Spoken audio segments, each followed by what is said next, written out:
The Cloak of Faith, a story of renewal. It was an ordinary morning in Capernaum, but for Miriam, the day felt like her last chance. She had spent 12 years suffering from an incurable ailment, a relentless hemorrhage that had drained her life, dignity, and savings. Miriam had visited every healer, spent every coin, yet her condition worsened. In her small village, she was seen as cursed, untouchable, and alone. The rumors began early that morning. "Jesus is here," whispered a fisherman at the market. "The healer," exclaimed another, rushing toward the commotion. Miriam's heart pounded. She had heard of this man, a rabbi who performed miracles.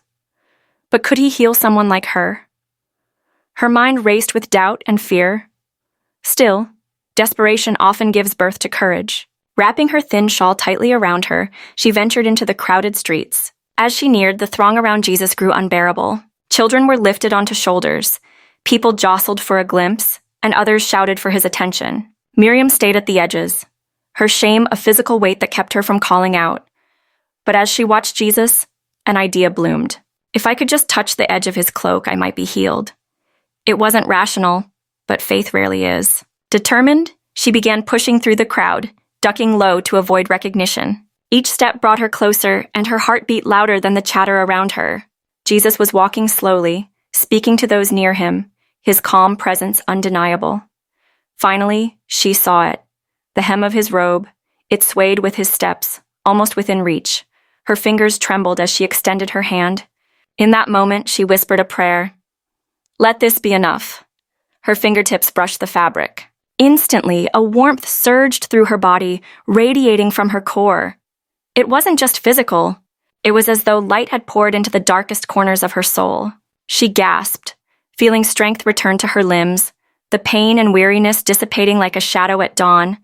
But before she could slip away unnoticed, Jesus stopped. "Who touched me?" he asked, his voice steady but curious. The crowd stilled. Peter, one of his disciples, laughed nervously. "Master, everyone is touching you. Look at this crowd." Jesus shook his head. "No power has gone out from me. Someone touched me with faith." Miriam froze. Shame and fear surged again. What if he was angry? What if the crowd turned on her? Yet something in his voice compelled her to step forward. Trembling, she knelt before him. "It was me," she confessed, tears streaming down her face. "I've been sick for 12 years. I thought if I just touched your cloak, I could be healed." The crowd murmured, but Jesus knelt to her level, his eyes filled with compassion.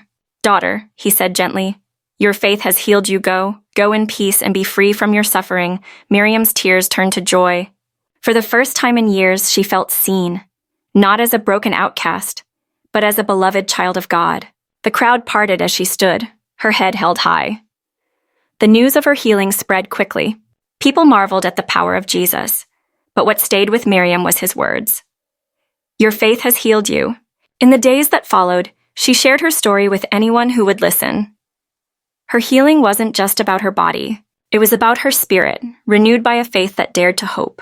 From that day forward, Miriam's life was a testament to the power of belief and the love of a healer who didn't just mend bodies, but transformed hearts. And as the sun set over Capernaum, she walked with a new purpose, her once feeble steps now steady and strong.